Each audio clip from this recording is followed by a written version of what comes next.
Di Indonesia, pameran bonsai dibagi menjadi beberapa kelas yaitu kelas regional, kelas madya, kelas utama dan kelas bintang. Sedangkan penilaian dalam kontes atau pameran bonsai dibagi menjadi 4 yaitu penampilan, gerak dasar, keserasian dan kematangan. Yang dimaksud penampilan adalah performa keseluruhan dari bonsai. Sedangkan untuk gerak dasar yang dinilai adalah dari akar, batang, cabang sampai dengan kanopi. Sedangkan keserasian dari bonsai yang dinilai adalah antara pot dengan pohon bonsai itu sendiri, antara batang dengan cabang, dan posisi potnya dengan batang dan pohon. Pemilihan potnya juga harus serasi dan sesuai dengan karakter pohonnya. Sebagai contoh, bonsai dengan model slanting untuk pemilihan potnya harus agak tinggi, dan jangan sampai ujung atau kanopi dari bonsai dengan model ini sampai menyentuh tanah atau tatakan bonsainya. Karena bonsai dengan gaya slanting pada dasarnya memiliki karakter gerak dasar batangnya melengkung, dan agak condong ke posisi bagian bawah.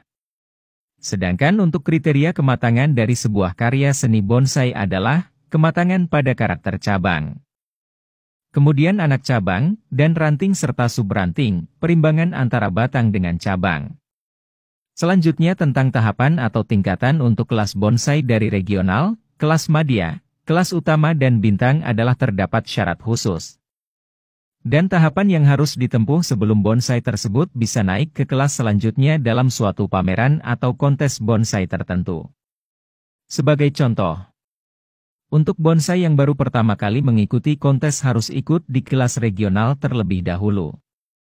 Baru setelah minimal 2 kali berturut-turut menang di posisi 10 besar selanjutnya bonsai tersebut bisa naik kelas ke kelas madya.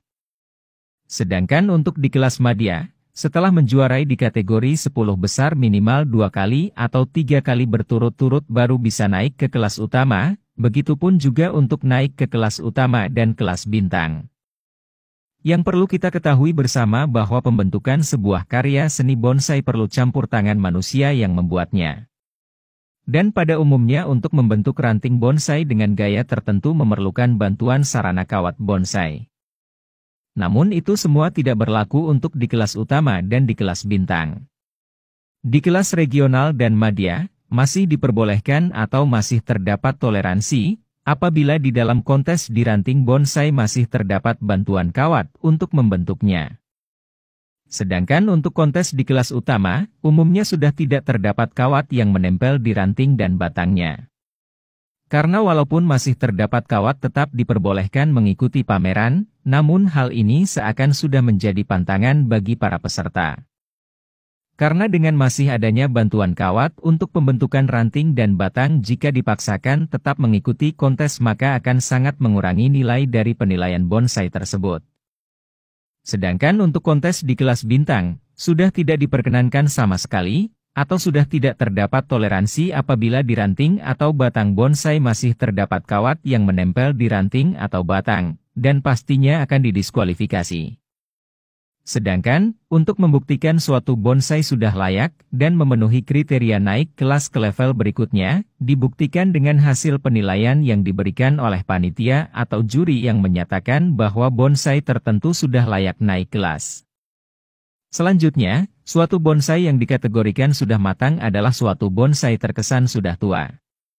Perimbangan cabang dengan ranting, anak ranting dan subranting, semuanya sudah terpenuhi dalam suatu pohon tersebut.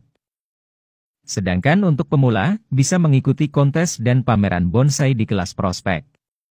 Bonsai kelas prospek adalah suatu bonsai yang baru mengikuti PAMNAS, dan mempunyai potensi yang besar untuk kualitas bonsai ke depannya bisa menjadi lebih baik. Tentu saja seiring dengan berjalannya waktu, bonsai tersebut bisa menjadi lebih bagus dari yang sekarang. Dan boleh dibilang bonsai kelas prospek ini adalah kelas awal, atau dasar, dengan menonjolkan perakaran, gerak dasar atau titik tumbuh. Dan di kelas prospek ini, tentunya bantuan kawat bonsai sebagai bantuan, atau sarana untuk pembentukan karakter ranting dari suatu bonsai, masih sangat diperbolehkan, termasuk pengelosan di media tanam dari bonsai itu sendiri. Demikian sekilas tentang tahapan atau klasifikasi dan kelas-kelas bonsai dalam suatu pameran atau kontes bonsai. Semoga tayangan ini bisa menambah wawasan untuk kita bersama, dan dapat memberikan manfaat untuk kita semua. Terima kasih.